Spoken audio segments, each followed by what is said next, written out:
सहनाववतु सहनो भुनक्तु सह वीर्यङ्करवावहै तेजस्विनावधीतमस्तु मा विद्विषावहै।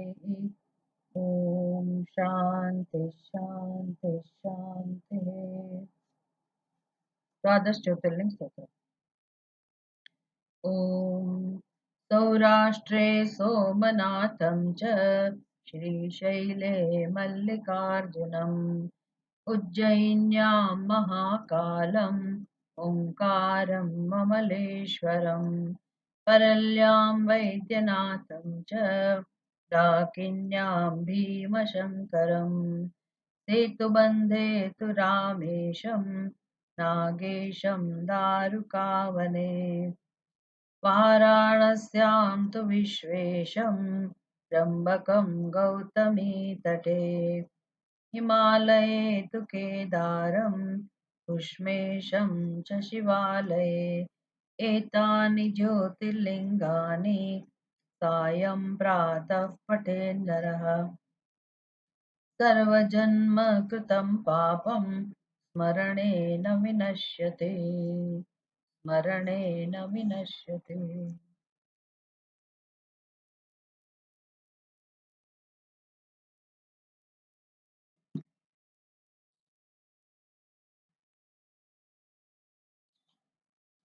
विश्वेश्वर ज्योतिर्लिंग और उनकी महिमा के प्रसंग में पंचकोशी की महिमा का प्रतिपादन, महत्ता का प्रतिपादन।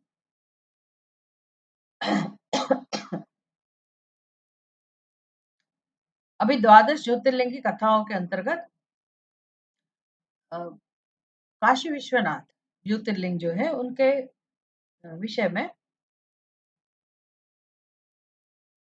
उनकी महिमा, उनके प्रसंग में पंचकोशी की महत्ता का प्रतिपादन।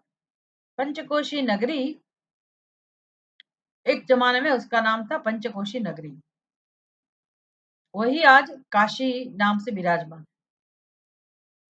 काशी नगरी के रूप में। तो उनकी जो पुराणों में कथा है वो सूत जी कहते हैं।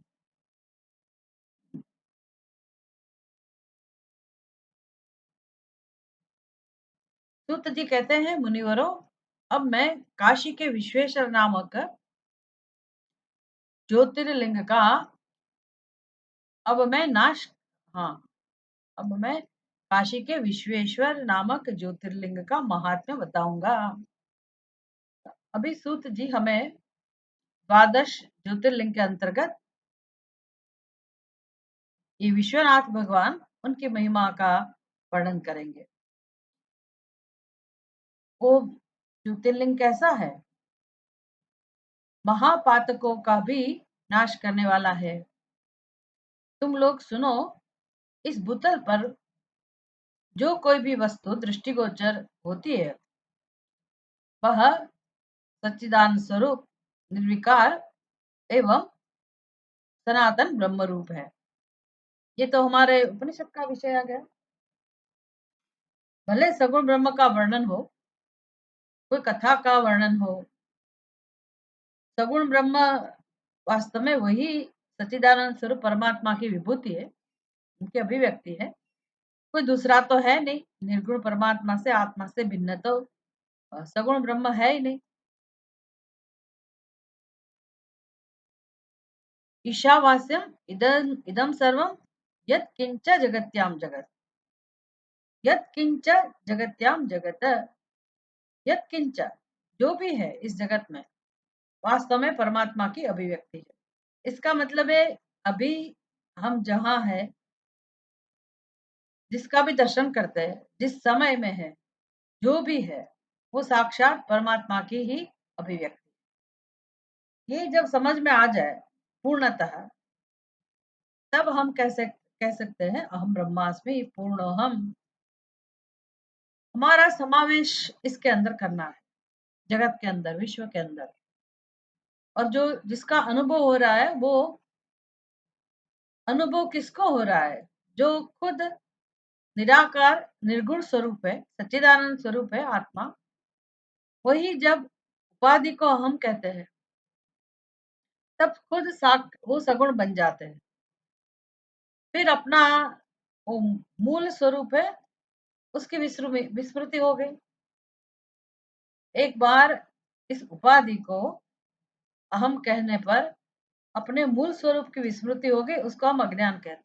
बस यही गलती है हमारी, अपना मूल जो स्वरूप है, सत्य स्वरूप है, उसकी विस्मृति है और इस शरीर को उपाधि को हम कहते हैं। इतना ही अज्ञान है। जब से हम एक उपाधि को हम कहते हैं, उपाधि विशिष्ट हम अपने आप को समझते हैं, तब हमारे सिवा मतलब इस उपाधि के सिवा जो भी है वो हमारे लिए जगत बन गया, बिना बने बन गया। अभी अपनी बुद्धि में एक ऐसा व्यवहार शुरू हो गया, मैं जीवात्मा और ये जगत मेरे से भिन्न है, जीव जगत, ऐसा व्यवहार शुरू हो गया। जगत माने का मतलब जो मैं नहीं हूं, ऐसी हमारी समझ है। जगत हमसे भिन्न रूप में दिखता है, उसका अनुभव होता है। अनुभव तो ब्रह्म का ही है, उसका अर्थघटन हमारी बुद्धि में ऐसा है कि जो मेरा अनुभव है वो एक उपाधि मैं हूँ, उपाधि विशिष्ट मैं बन गई और बन गया। वो एक अपना स्वतंत्र अस्तित्व अपने अपनी सोच में आ गया, अपनी बुद्धि में आ गया, जिसको हम जीव कहते हैं। और बाकी जो उपाधियां है, बाकी जो भी नाम रूप है, वो भी सगुण ब्रह्म ही है, और मेरी उपाधि भी सगुण ब्रह्म का ही एक भाग है। और निर्गुण ब्रह्म तो एक ही है, वो है हमारा अपना आत्मा। पर जब अपना मूलभूत स्वरूप निर्गुण स्वरूप है, उसको हम ध्यान में नहीं लेते, ये सगुण ब्रह्म को जब एक उपाधि विशेष को जब हम अपना स्वरूप कहते हैं, तो वही परमात्मा का सगुण रूप जो है, जो वास्तव में एक ही जगत है, उसमें विभाग हो जाते हैं, खंड हो जाता है, द्वैत का सर्जन हो गया। उसको जीव सृष्टि बोलते हैं। बस इतना अज्ञान है, वो हमें समझना चाहिए। वही अज्ञान, इतने से ही अज्ञान से हमें अनर्थ प्राप्त हुआ है, अल्पता प्राप्त हुई है, परिच्छिन्नता प्राप्त हुई है, परवशता प्राप्त हुई है, जन्म मृत्यु प्राप्त हुए हैं। ऐसी हमारी स्थिति है। उसमें से छूटने का प्रयास हर कोई जीव करता है। मनुष्य तो उसके लिए ही प्रयास करता है, उसको पता नहीं है कि मेरा प्रयास इस बंधन से मुक्ति के लिए है, वो जानता नहीं है। उपनिषद, शास्त्र, भगवत गीता हमें इस बात का उपदेश करते हैं, ध्यान में लाते हैं यह बात कि इसको ही अज्ञान कहते हैं, और हमारे जीवन का मुख्य पुरुषार्थ इस अज्ञान की निवृत्ति है। बाकी जो है, यत किंच, जो भी है अपनी उपाधि के साथ, वो सब ब्रह्म ही है, परमात्मा ही। फिर कहाँ मैं और जगत, ऐसी कोई चीज ही नहीं रहेगी। फिर जीव जगत ईश्वर ऐसे भेद भी नहीं रहेंगे। सर्वम खलुइदम ब्रह्म, वो सगुण हो निर्गुण हो, उसकी कोई चिंता ही नहीं है। सगुण भी जैसा भी है, हमें उससे कोई विरोध नहीं होगा, जब हमारी आत्म बुद्धि आत्मा में स्थित होगी तब। तो हमें निर्गुण निराकार ब्रह्म का ध्यान नहीं करना है, आंखें बंद करके। ये हमारे सामने जो जगत है, उसकी अवगणना करके, तिरस्कार करके, उसको हटा के फिर हमें निर्गुण निराकार ब्रह्म का ध्यान करना है, ऐसा उपदेश नहीं है। तो जो व्यष्टि बुद्धि है अपनी, जीवात्म बुद्धि, उसका निवारण कैसे हो? तो ये जगत के रूप में छाए हुए ब्रह्म को देखना, उसको कहते हैं ईशावास्यम। ईश्वर से आच्छादित करिए, ईश्वर से ही आच्छादित है जगत। तो कैसे आच्छादित करें? हमारे हमारी बुद्धि में जो भ्रम है, उसको हम दूर करें तो बाकी सब बचेगा, ईश्वर ही बचेगा। ईश्वर के सिवा किसी का अनुभव नहीं होगा। हमारे अंदर भी ईश्वर का अनुभव होगा, और बाहर सर्वत्र भी ईश्वर का अनुभव होगा। ये काम करने में, यह पुरुषार्थ करने के लिए जो साधन है, वो सगुण ब्रह्म का निरूपण है। परमात्मा का विशेष रूप में अवतरण या उनकी जीवन की कथाएं, उनकी लीलाएं, उन सबका आश्रय लेकर अनुसंधान करके हम धीरे धीरे अपने ये भ्रम को दूर कर सकते हैं। उसके लिए ये कथाएं हैं। तो कथा है, फिर हमारी भी कथा है और ये ब्रह्म की भी कथा है। ब्रह्म की कथा के अंदर हमारी कथा है, फिर धुल जाती है, उसका कोई महत्व नहीं रहता है। ये अपने पूर्ण स्वरूप को प्राप्त करने की प्रक्रिया है, उसका दर्शन करने की एक प्रक्रिया है।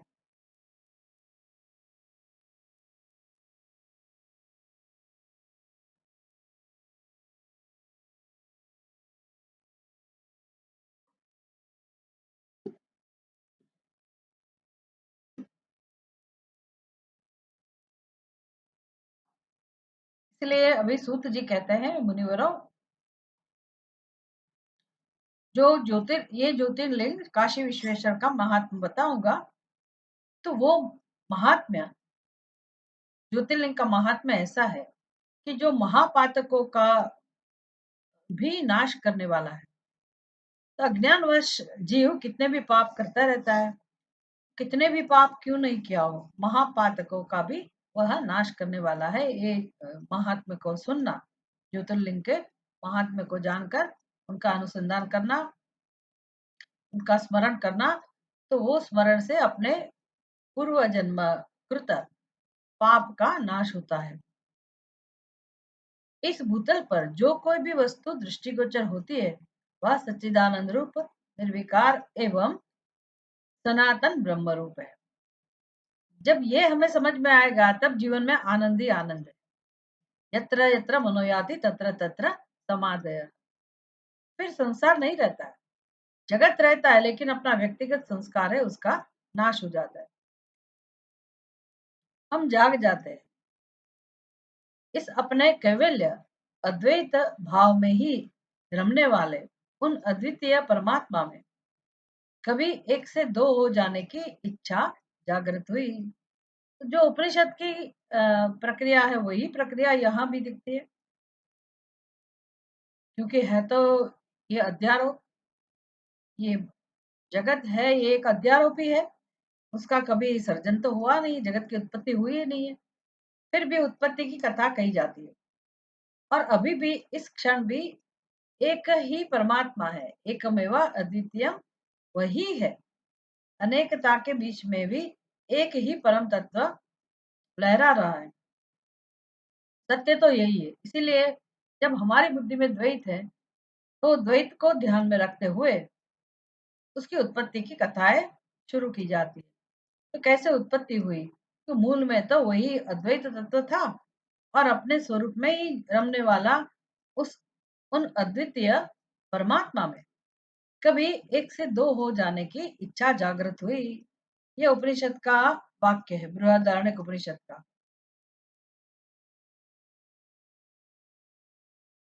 सह द्वितीय ऐच्छत, एक चार तीन, इस श्रुति में यही बात सिद्ध होती है। बृहदारण्यक उपनिषद में ऐसे कहा गया, एको हम बहुश्याम, ये तो हमने भी सुना है। जाया में स्यात्, ऐसे सृष्टि शुरू होती है। तो यहाँ भी जो परम तत्व था, निर्गुण निराकार, वह एक अद्वितीय स्वरूप परमात्मा में कोई एक इच्छा प्रकट हुई।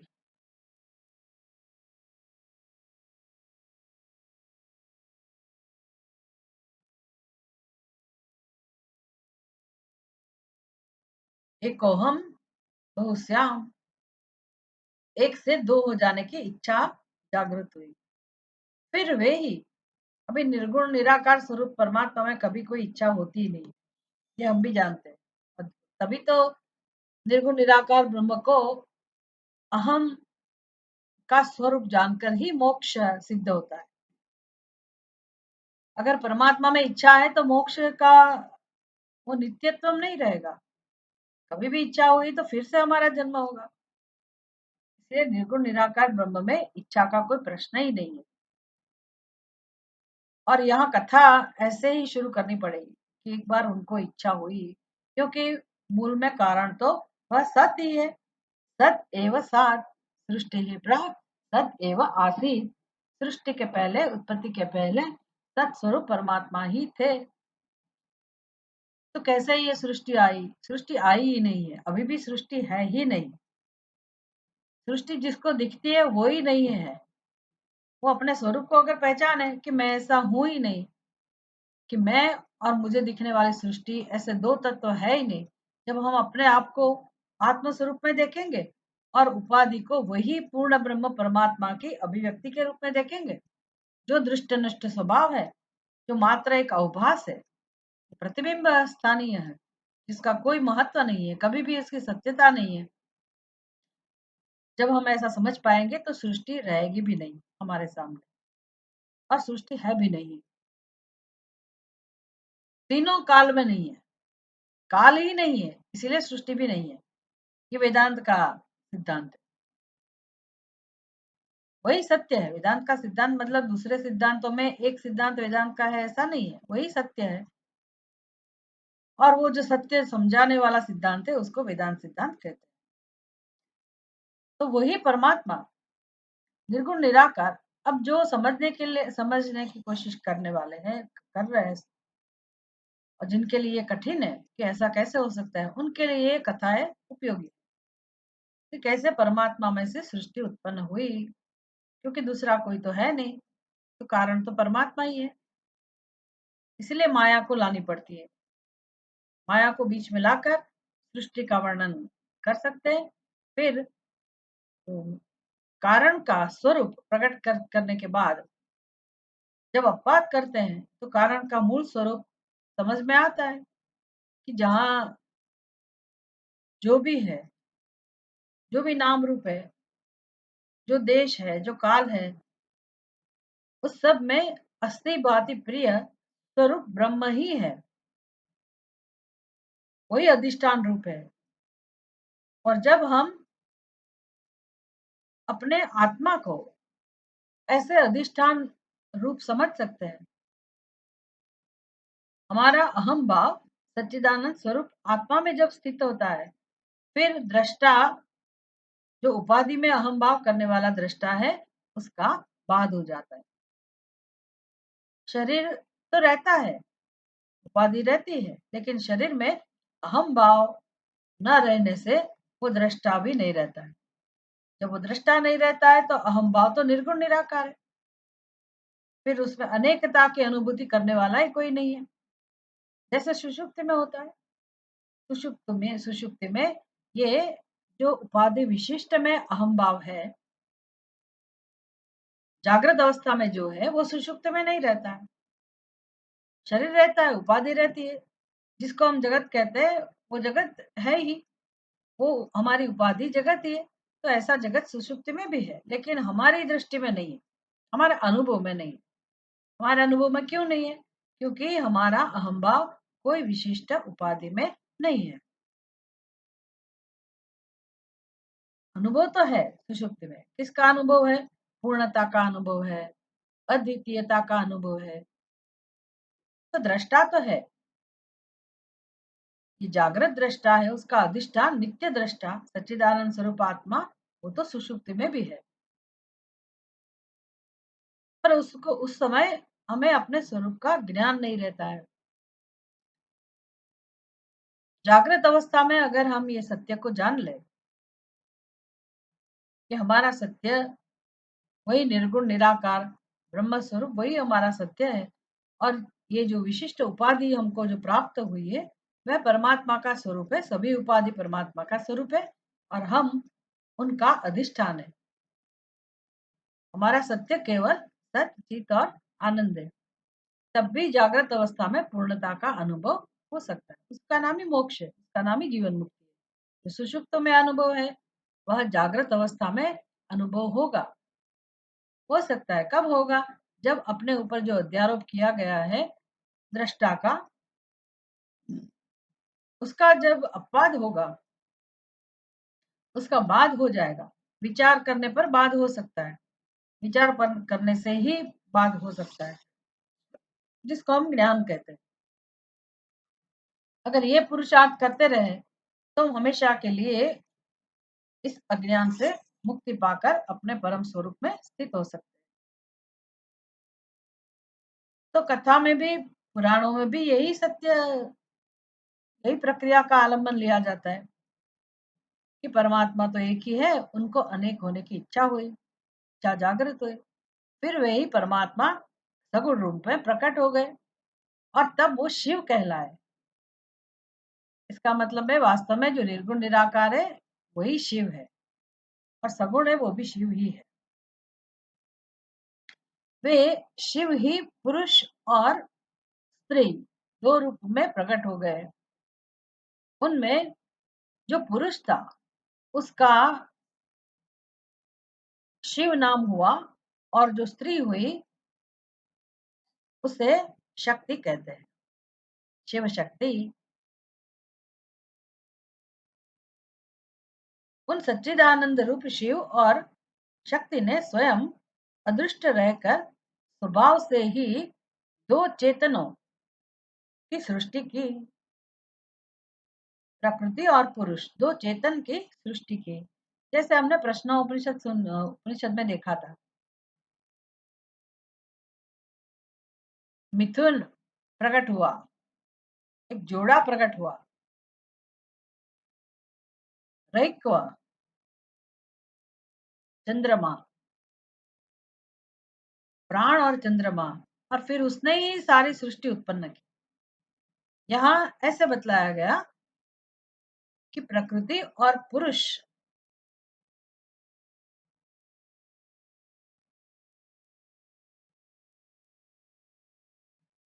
स्वयं जो शिव शक्ति का ही रूप है, रूपांतर है। शिव शक्ति दोनों तो अव्यक्त रहते हैं और स्वभाव से ही अदृष्ट रहकर स्वभाव से ही दो चेतन तत्व प्रकृति और पुरुष, ये दोनों की सृष्टि की। ये मुनिवरों, उन दोनों माता पिता, उनका उस समय अपने माता पिता को सामने न देखकर प्रकृति और पुरुष महान संशय में पड़ गए। अभी पुरुष और प्रकृति की उत्पत्ति हुई, लेकिन उनके माता पिता तो अव्यक्त ही है। माता पिता कौन है? शिव और शक्ति। वो अव्यक्त रूप में है, तो अपने माता पिता को देखा नहीं। तब वो महान संशय में पड़ गए। उस समय निर्गुण परमात्मा से आकाशवाणी प्रकट हुई।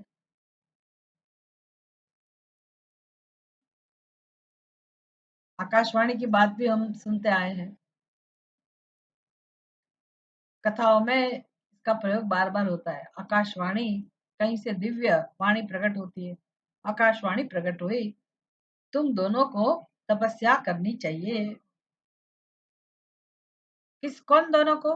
प्रकृति और पुरुष दोनों के लिए आकाशवाणी ने कहा, तुम दोनों को तपश्चर्या करनी चाहिए, तपस्या करनी चाहिए, फिर तुमसे परम उत्तम सृष्टि का विस्तार होगा।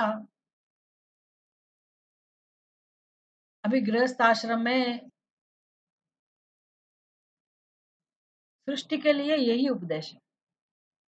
तो उत्पत्ति से पहले वो दोनों को तपस्या करनी चाहिए, तभी जो संतान होगी उस उत्तम प्रकार की, श्रेष्ठ प्रकार की संतान की उत्पत्ति।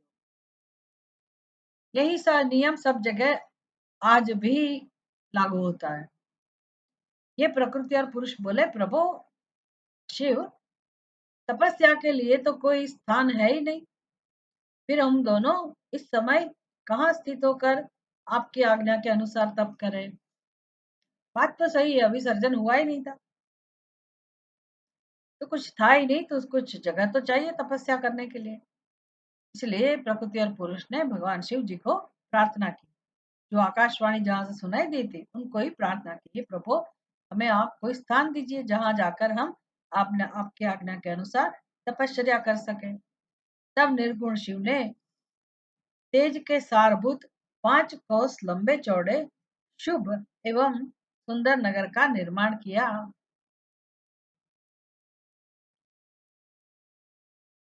बिना सामग्री से, कैसे सृष्टि उत्पन्न होती है ये भी हमको समझाते रहते हैं। संकल्प मात्र से सृष्टि उत्पन्न की।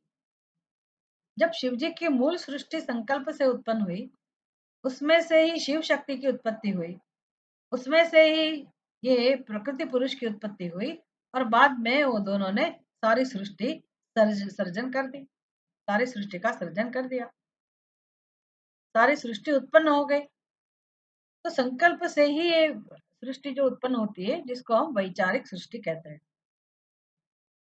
इसकी शुरुआत कहाँ से हुई? तो सबसे पहले वो भगवान शिव ने एक नगरी को उत्पन्न किया, तेज के सारभूत। कहाँ से बनेगी नगरी? तो ज्ञानमय ही नगरी होगी, ज्ञान से ज्ञान वही उत्पन्न होता है, कारण ज्ञान है तो कार्य में भी ज्ञान ही होगा। इसलिए तेज के सारभूत 5 कोस लंबे चौड़े शुभ एवं सुंदर नगर का निर्माण किया, जो उनका अपना ही स्वरूप था। मतलब वो खुद ही बन गए थे उस नगरी के रूप में, वही प्रकट हुए थे। वह सभी आवश्यकता आवश्यक उपकरणों से युक्त वो नगरी थी। उस नगर का निर्माण करके उन्होंने उसे उन दोनों के लिए भेजा। भगवान शिव जी ने ऐसी नगरी का सृजन किया और उस नगर को इन दोनों के पास भेजा। कौन दोनों के पास? प्रकृति और पुरुष। मतलब वो नगरी कैसी होती होगी? मोबाइल, तैरने वाली नगरी। वह नगर आकाश में पुरुष के समीप जाकर स्थित हो गया। प्रकृति और पुरुष दोनों जहां खड़े थे, वह नगर आकाश में ही पुरुष के समीप जाकर स्थित हो गया। तब पुरुष श्री हरि ने उस नगर में स्थित होकर सृष्टि की कामना से शिव का ध्यान करते हुए बहुत वर्षों तक तप किया। तो पुरुष और प्रकृति, पुरुष माने वो श्री हरि, उन्होंने नगर में स्थित होकर सृष्टि की कामना से शिव का, अपने आत्मा स्वरूप का, अपने कारण स्वरूप ब्रह्म का ध्यान किया। बहुत वर्षों तक उन्होंने तपश्चर्या की। उस समय परिश्रम के कारण उनके शरीर से श्वेत जल की अनेक धाराएं प्रकट हुई। विष्णु भगवान के चरणों में से गंगा प्रकट होती है ना, ऐसा ही वर्णन ये है। श्री हरि के शरीर में से परिश्रम के कारण श्वेत जल की अनेक धाराएं प्रकट हो गई, जिनसे सारा शून्य आकाश व्याप्त हो गया। आकाश में वह धाराएं बहने लगी, वहां दूसरा कुछ भी दिखाई नहीं देता था।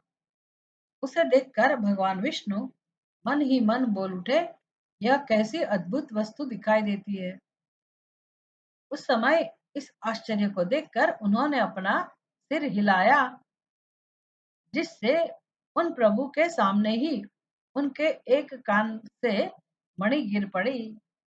तो कथा ऐसी है कि श्री हरि भगवान स्वरूपवान, भगवान भगवान स्वरूपवान है ही, सुंदर है ही, अलंकारों से विभूषित रहते हैं हमेशा। वह भगवान जब तपश्चर्या करने लगे तो परिश्रम के कारण उनके शरीर में से अनेक जल की धाराएं बहने लगी। तो श्री हरि ने देखा ये सब क्या है, इधर उधर ऐसे मुंह किया, इतने में उनके कर्ण से एक मणि नीचे गिर गई, कान से मणि गिर पड़ी, और वही जगह पर मणिकर्णिका घाट नामक महान तीर्थ हो गया। वही स्थान पर जहां वो मणि गिरी थी, उसी जगह पर मणिकर्णिका नाम महान तीर्थ हो गया। मणिकर्णिका घाट हमें हम लोग जानते हैं कि उसका महत्व क्या है। तो वहां शव लाए जाते हैं, मृतदेह लाए जाते हैं, और उधर ही उनकी विधि करते हैं, अग्नि संस्कार दिए जाते हैं। और मान्यता है कि वहां उनको साक्षात गति प्राप्त, सदगति प्राप्त होती है।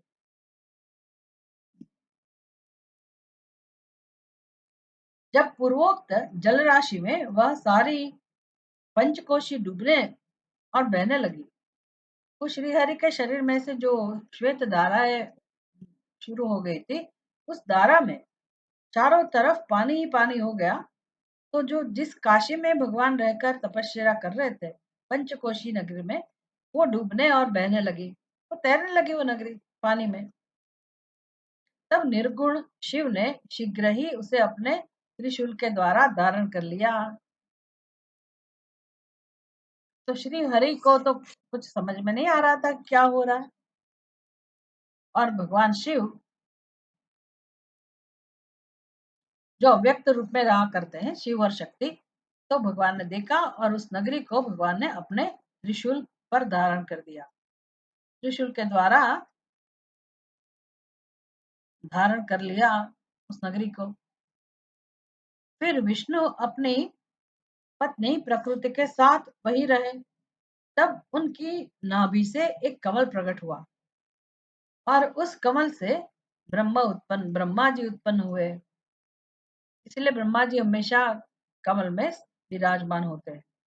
कमलासनस्थ, कमल ब्रह्मा जी का आसन है। ब्रह्मा जी प्रकट हुए कहाँ से? विष्णु भगवान की नाभि से। और उनकी उत्पत्ति में भी शंकर का आदेश ही कारण था। ब्रह्मा जी की उत्पत्ति किस लिए हुई? भगवान शिव जी के आदेश के अनुसार। तदनंतर उन्होंने शिव की आज्ञा पाकर अद्भुत सृष्टि आरंभ की। अभी ब्रह्मा जी ने वास्तव में सृष्टि का प्रारंभ किया। तो ब्रह्मा जी का सर्जन किसने किया? श्री हरि ने। श्री हरि का सर्जन किसने किया? श्री हरि माने प्रकृति और पुरुष दोनों, उनका सर्जन किसने किया? शिव और शक्ति ने, अव्यक्त रूप में। शिव और शक्ति का अधिष्ठान कौन है? वही निर्गुण शिव, निर्गुण निराकार परमात्मा। वही सगुण कहलाए, उसका नाम हुआ शिव। और उसके साथ में शक्ति, जो अव्यक्त रूप में हमेशा रहते हैं। उन्होंने प्रकृति और पुरुष का सर्जन किया। वह पुरुष माने श्री हरि भगवान नारायण। और वो दोनों जब प्रकृति और पुरुष वो नगरी में तपस्या करने लगे, तो वहां उनके द्वारा, उनके माध्यम से ब्रह्मा जी की उत्पत्ति हुई। नाभि में से ब्रह्मा जी की उत्पत्ति हुई। ब्रह्मा जी ने अभी वो कार्य संभाल लिया, सृष्टि के सर्जन का कार्य ब्रह्मा जी ने संभाल लिया। ब्रह्मा जी ने ब्रह्मांड में 14 भुवन बनाए, ऊपर के साथ नीचे के साथ। भूहु भुवः सुवः महः जनः तपः सत्यम। ऊपर के साथ, नीचे के साथ भूतल, वितल, महातल, तलातल, रसातल, ऐसे नीचे के कोई साथ, ऐसे 14 भुवन बनाए। ब्रह्मांड का विस्तार महर्षियों ने 50 करोड़ योजन का बताया। फिर भगवान शिव ने यह सोचा कि ब्रह्मांड के भीतर कर्म पाश में बंधे हुए प्राणी मुझे कैसे प्राप्त कर लेंगे, मुझे कैसे प्राप्त कर सकेंगे? भगवान की योजना, ये नगरी की उत्पत्ति की योजना के पीछे प्रयोजन क्या था? कि सभी जीव जिनका भी सर्जन हुआ है, वो सब मोक्ष प्राप्त करें। तो कैसे मेरे पास आएंगे, कैसे मुझे प्राप्त करेंगे? ऐसा भगवान शिव ने सोचा कि ब्रह्मांड के अंदर, जब ब्रह्मा जी ने ब्रह्मांड का सृजन किया, ब्रह्मांड के अंदर कर्म पाश में बंधे हुए सभी प्राणी, मतलब जीवात्मा, भगवान शिव को कैसे प्राप्त कर सकेंगे? यह सोचकर भगवान शिव जी ने मुक्तदायिनी पंचकोशी को इस जगत में छोड़ दिया। अभी भगवान को जरूर नहीं थी उस नगरी की। श्री हरि के माध्यम से ब्रह्मा जी का सर्जन हो गया। ब्रह्मा जी ने 14 लोक का सर्जन कर दिया। 14 लोक के अंदर समग्र प्राणियों की उत्पत्ति भी हो गई, सब व्यवस्था हो गई। अब वो नगरी की कोई आवश्यकता नहीं थी। और शिव जी ने सोचा ये जीव, सभी जीव अगर जब मोक्ष चाहते हैं तो मेरे पास कैसे आएंगे? तो उनके हित के लिए मुक्तदायिनी, क्योंकि ये पंचकोशी नगरी मुक्तदायिनी है, भगवान की खुद की नगरी है, भगवान के खुद के शरीर से उत्पन्न हुई है। तो उस नगरी को भगवान ने जगत में छोड़ दिया। यह पंचकोशी काशी लोक में, पंचकोशी का नाम काशी है। यह पंचकोशी काशी लोक में कल्याणदायिनी, कर्म बंधन का नाश करने वाली, ज्ञानदात्री तथा मोक्ष को प्रकाशित करने वाली मानी गई है। ये तो कितने सालों पहले की ये कथा है, युगों युगों से ये कथाएं चली आती है, लेकिन हम आज भी उस नगरी में जा सकते हैं, वाराणसी, काशी। और आप जाइए तो पता चलेगा कि लोगों की कितनी श्रद्धा है। कितने लोग आफ्टर रिटायरमेंट उधर जाके ही बसते हैं। दक्षिण में से कितने सारे लोग हैं, आंध्र में से कितने सारे लोग हैं, पूरा जीवन उधर व्यतीत कर देते हैं।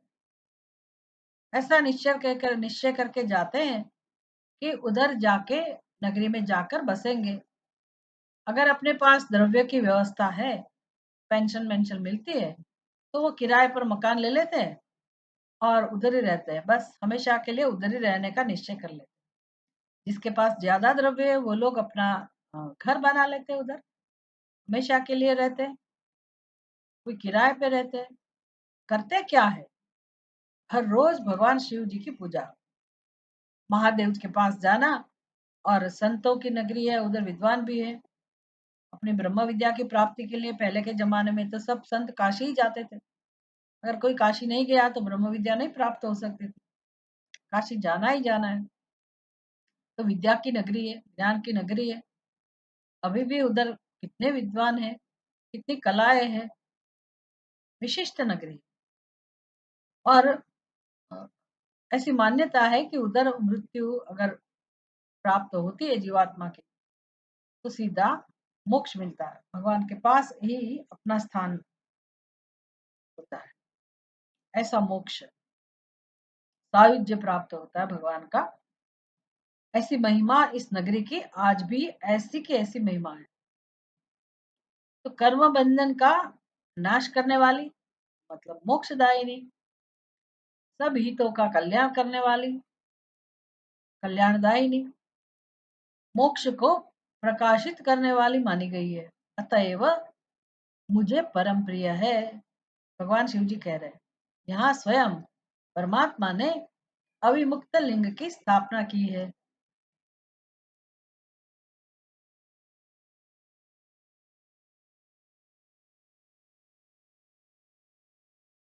अतः मेरे अंशभूत हरे, तुम्हें कभी इस क्षेत्र का त्याग नहीं करना चाहिए।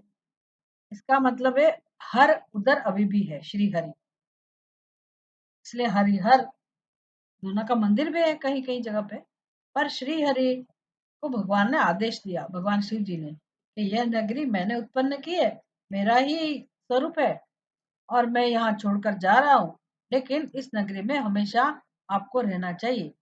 कभी आपको इस नगरी का, इस क्षेत्र का त्याग नहीं करना चाहिए। ऐसा कहकर भगवान हर ने काशीपुरी को स्वयं अपने त्रिशूल से उतारकर मर्त्य लोक के जगत में छोड़ दिया।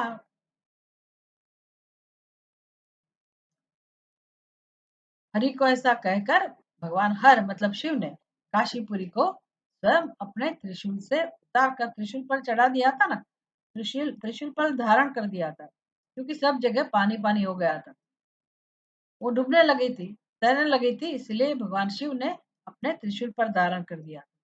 तो जब जाने का समय आया तो भगवान ने उस नगरी को त्रिशूल से उतार दिया और श्री हरि को ऐसा कहा कि आपको हमेशा यहाँ रहना चाहिए, इस क्षेत्र का कभी त्याग नहीं करना चाहिए। ये नगरी अत्यंत पावनी है, मोक्षदायिनी है, ज्ञानदायिनी नगरी, कल्याणदायिनी नगरी है।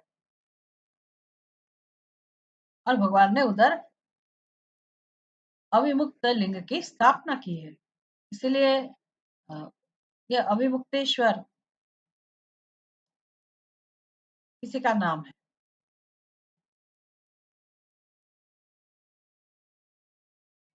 तो हमारे लिए मर्त्यलोक में भगवान ने उस नगरी को छोड़ दिया। ब्रह्मा जी का एक दिन पूरा होने पर, जब सारे जगत का प्रलय हो जाता है, तब भी निश्चय ही इस काशीपुरी का नाश नहीं होता। કાશીનું મરણ, સુરતનું જમણ, કાશીનું મરણ. सूरत નું જમણ, सूरत में भोजन करके करके करके रोग प्राप्त हो जाए तब काशी में पहुंच जाना। उधर अगर मृत्यु होती है तो मोक्ष प्राप्त होती है।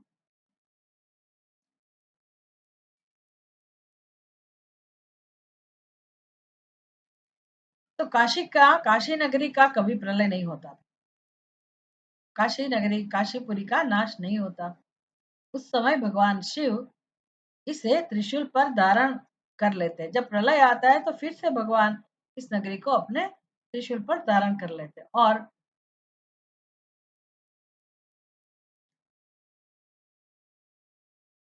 जब ब्रह्मा द्वारा पुनः नई सृष्टि की जाती है तब इसे फिर वे इस भूतल पर स्थापित कर देते हैं।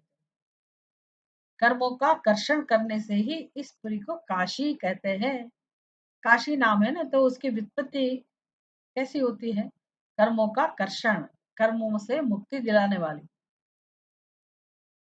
ऐसा होने के कारण इस पुरी को काशी कहते हैं। काशी में अविमुक्तेश्वर लिंग का सदा अविमुक्तेश्वर लिंग सदा विराजमान रहता है। वह ब्रह्मपातकी पुरुषों को भी मोक्ष प्रदान करने वाला है। ब्रह्म हत्या अगर किसी से हो गई हो तो ऐसे जीवों को भी मोक्ष प्रदान करने वाला ये अवमुक्तेश्वर लिंग है। हे मुनीश्वरों, अन्य मोक्षदायक धामों में सारूप्य आदि मुक्ति प्राप्त होती है, लेकिन केवल इस काशी में ही जीवों को सायुज्य नामक सर्वोत्तम मुक्ति सुलभ होती है। तो सारूप्य, सालोक्य, सामीप्य, सायुज्य, ऐसे 4 प्रकार के मोक्ष है। तो काशी नगरी में सायुज्य प्रकार का मोक्ष, उत्तम मोक्ष प्राप्त होता है।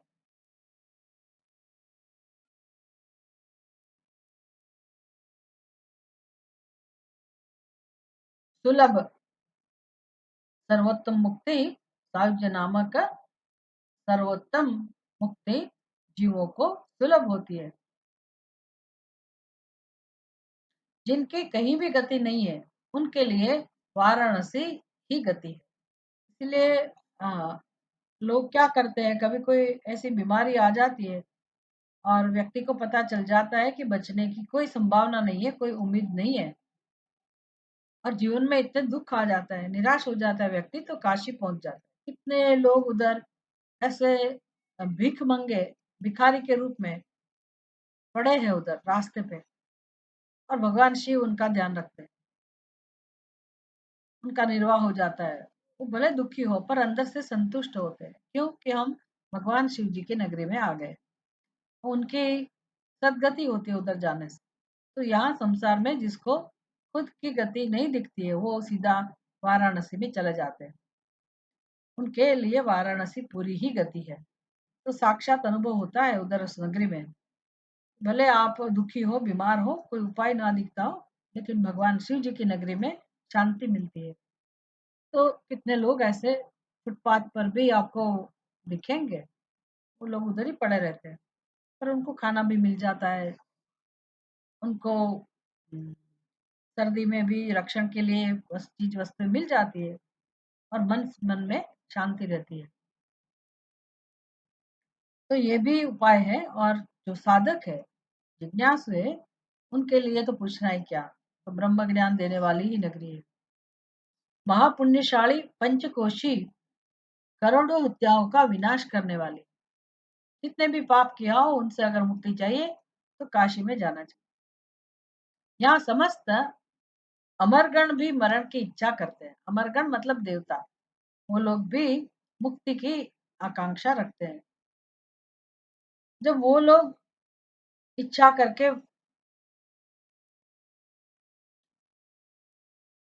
मरण की इच्छा करते हैं, मतलब मृत्यु, उनको मृत्यु, उनके अमरगण इसको बोलते हैं जिनकी मृत्यु नहीं होती, पर वो मृत्यु चाहते हैं, क्योंकि देवताओं की अमरता है, वो तो पारमार्थिक अमरता नहीं है। कुछ समय तक वो लोग मृत्यु को प्राप्त नहीं करते, इसलिए उसको अमरगण कहते हैं। लेकिन सत्य अमृत तो वही है जो ज्ञान से प्राप्त होता है। तो वो लोग उसमें से भी मृत्यु चाहते हैं, अपनी स्थिति से भी, देवता लोग। तो मृत्यु को चाहकर इच्छा करते हुए उधर काशी नगरी में जाते हैं। देवताओं की ये स्थिति है, तो दूसरों की तो बात ही क्या है, मनुष्य लोगों की तो बात ही क्या है। यह शंकर की प्रिय नगरी काशी सदा भोग और मोक्ष प्रदान करने वाली। इस नगरी की महिमा क्या है? भोग भी मिलता है और मोक्ष भी मिलता है।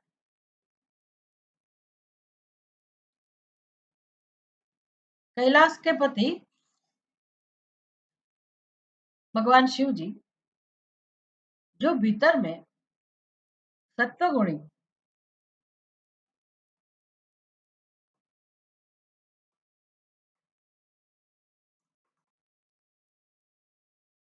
भगवान शिव जी कैलाश के पति, जो भीतर में सत्वगुणी और बाहर से तमोगुणी कहे गए हैं,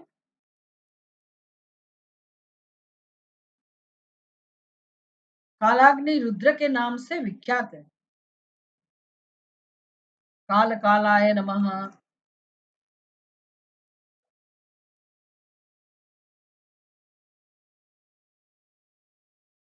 त्रिकाग्नि कालाय, कालाग्नि रुद्राय, तो अग्नि के समान है।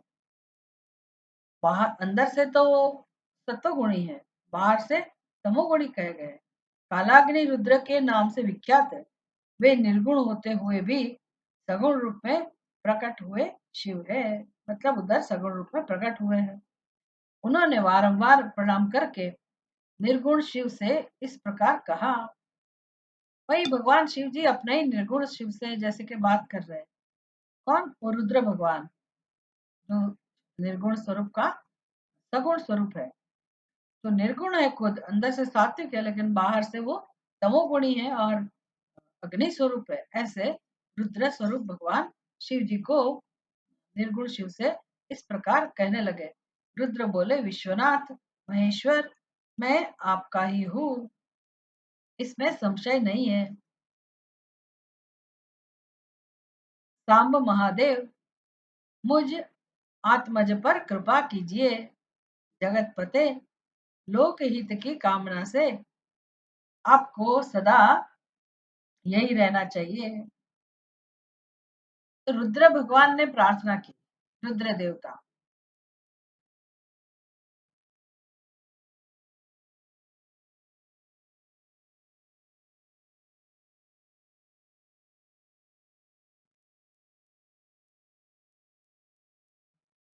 भगवान शिव जी के नगरी में हमेशा उनके रक्षक काल भैरव होते हैं। तो वो भगवान की ही अभिव्यक्ति है। तो ऐसे रुद्र भी भगवान का ही अवतार है, भगवान का ही स्वरूप है, पर वो सगुण स्वरूप है। इसीलिए भगवान शिव जी को प्रार्थना करते हैं, आत्म रूप में रहे निर्गुण स्वरूप शिव जी को प्रार्थना करते हैं। उसने प्रार्थना क्या किया कि मैं आपका ही हूँ, उसमें कोई संशय नहीं है। भगवान मुझ पर, मुझ आत्मज पर कृपा कीजिए जगतपते। मेरे ऊपर तो कृपा कीजिए, लोगों के ऊपर भी कृपा कीजिए। लोक हित की कामना से आपको सदा यही रहना चाहिए। अगर ऐसे रुद्र देवता ने भगवान शिव जी को प्रार्थना नहीं की होती, जैसे हमने देखा केदारनाथ भगवान के लिए भी मुनिगणों ने प्रार्थना की, भीमाशंकर के लिए भी वह मुनियों ने, ऋषि मुनियों ने प्रार्थना की भगवान शिव जी को। सभी ज्योतिर्लिंग में, सोमनाथ के लिए भी। तो जो जो ऋषि थे, महामुनि थे उधर, और यहाँ ये रुद्र भगवान, अगर उन्होंने प्रार्थना नहीं की होती भगवान को वहां रहने की, तो हम ज्योतिर्लिंग के रूप में भगवान को प्राप्त नहीं कर सकते। हमारे लिए ये ज्योतिर्लिंग नहीं होता। तो उनकी कृपा से उन्होंने हमारे लिए प्रार्थना की, हमारे हित के लिए, लोक हित की कामना से आपको सदा यही रहना चाहिए। हे जगन्नाथ, मैं आपसे प्रार्थना करता हूँ, आप यहाँ रहकर जीवों का उद्धार करें। सही में सभी ज्योतिर्लिंग हमारे लिए उद्धारक है। हमारा उद्धार उनके दर्शन से, उनके सामीप्य से, उनके स्मरण से ही होता है। इस कथा के माध्यम से भी हम उनका ही अनुसंधान करते हैं, तो ऐसे भी हमारा कल्याण होता है। सूत जी कहते हैं, तदनंतर मन और इंद्रियों को वश में रखने वाले अविमुक्त ने भी शंकर से बारंबार प्रार्थना करके नेत्रों से आंसू बहाते हुए ही प्रसन्नता पूर्वक उनसे कहा। जब प्रार्थना की गई, सूत जी कह रहे हैं कि तदनंतर मतलब जब प्रार्थना किया रुद्र ने, उसके बाद इंद्रियों को वश में रखने वाले अविमुक्तेश्वर भगवान शिव जी,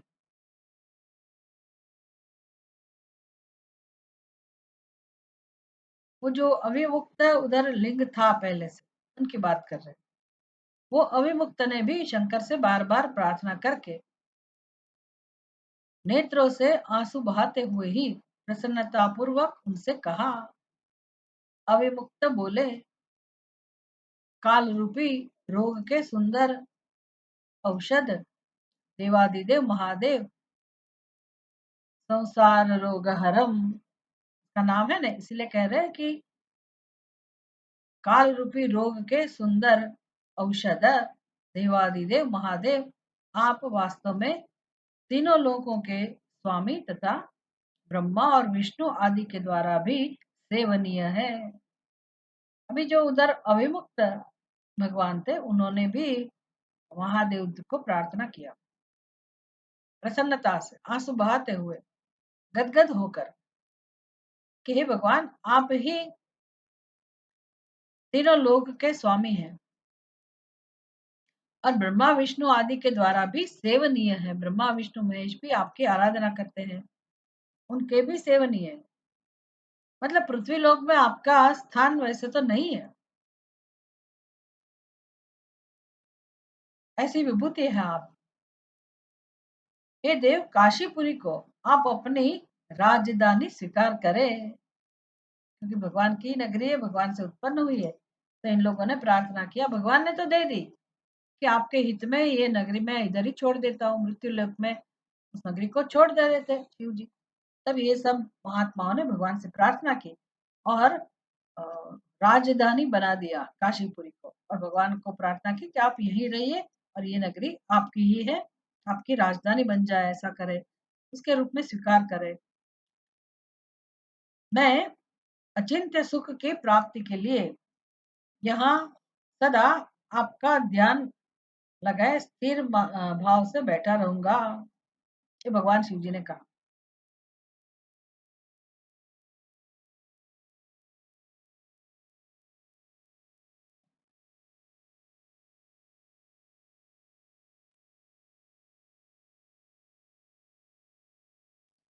ये जो अविमुक्त है उसका वचन है, उनके वचन है। वो कहते हैं, मैं यही विराजमान रहूंगा स्थिर भाव से आपका ध्यान लगाते हुए। क्यों? अचिंत्य सुख की प्राप्ति के लिए। तो हमारे लिए ये संदेश है कि जो भी साधक काशी नगरी में ऐसा संकल्प लेके अगर उधर ही विराजमान होता है, तो भगवान शिव उनको प्राप्त होते हैं, उसको मोक्ष मिलता ही है। तो ये अविमुक्त ने ऐसा कहा, भगवान मैं आपका ध्यान लगाए स्थिर भाव से यहीं बैठा रहूंगा, आप ही मुक्ति देने वाले तथा संपूर्ण कामनाओं के पूरक है, दूसरा कोई नहीं। अतः आप परोपकार के लिए उमा सहित सदा यहाँ विराजमान रहे। तो अन्नपूर्णा भी है, पार्वती देवी भी है उधर, और भगवान शिव जी भी है। हे सदाशिव, आप समस्त जीवों को संसार सागर से पार करें। हर मैं बारंबार प्रार्थना करता हूँ कि आप अपने भक्तों का कार्य सिद्ध करें। इतनी महान प्रार्थना है हमारे लिए, सभी जीवों के कल्याण के लिए ये सब प्रार्थना है। सूत जी कहते हैं, ब्राह्मणों, विश्वनाथ ने भगवान शंकर से इस प्रकार प्रार्थना की। तब सर्वेश्वर शिव समस्त लोगों का उपकार करने के लिए वहां विराजमान हो गए।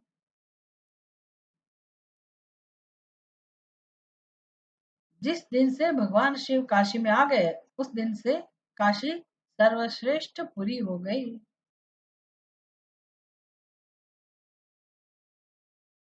तो ये काशी विश्वेश्वर, जो पहले उनका नाम था पंचकोशी नगरी, और अविमुक्तेश्वर शिव जी का नाम था। वो मंदिर भी है, वो शिवलिंग भी है। और ये काशी विश्वनाथ जी, वो भी विराजमान है उधर। और ये सर्वोत्तम नगरी मोक्षपुरी कहलाती है, काशी नगरी। वाराणसी तथा विश्वेश्वर का महात्म्य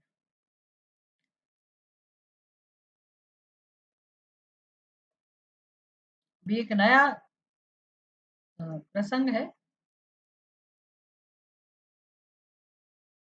जिसमें वाराणसी मतलब काशी तथा विश्वेश्वर, काशी विश्वेश्वर महादेव, उनका महात्म्य सुनाएंगे।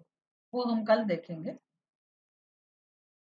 ओम पूर्णमदः पूर्णमिदं पूर्णात् पूर्णमुदच्यते पूर्णस्य पूर्णमादाय पूर्णमेवावशिष्यते।